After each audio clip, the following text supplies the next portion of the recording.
Our goal of Company of Heroes 3 is to deliver a campaign experience that is more player-driven and more replayable than ever before.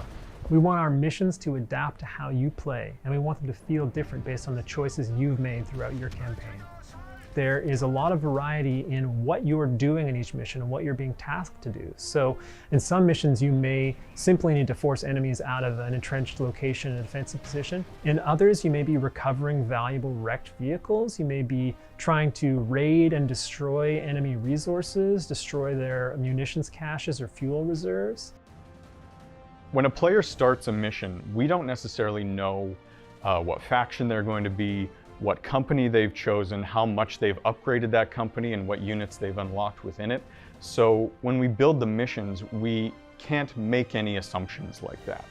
We have to build our engagements and build our missions in a way that it challenges the player, no matter what they bring, and that it can be completable by the player, no matter what they bring. The goal of companies was to give the player a vehicle for investment and that let them approach RTS content in different ways, depending on who they entered the mission with. So a special operations company will play a lot different than an airborne company.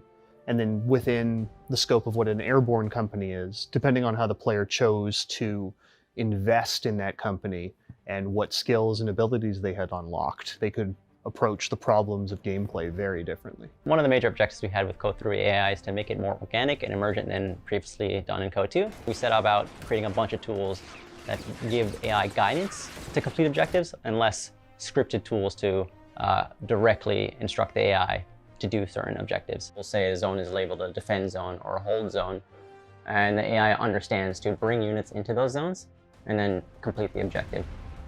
When it comes to the authenticity in the mission, the player could come into a battle traditionally fought by the Americans as the British, or into one fought by the British as the Americans. And so it's, in some ways, there is going to be a bit of an ahistorical nature to the way that the player plays this. They can play it completely accurately, or they can kind of write their own history a little bit. Each company will have something to offer in support to other companies who are actually going into a mission, whether it be the airborne are nearby so you get access to airstrikes, or there's an armored company nearby and you can deploy some of their tanks to assist in a mission, or they're providing a passive benefit economically in some way.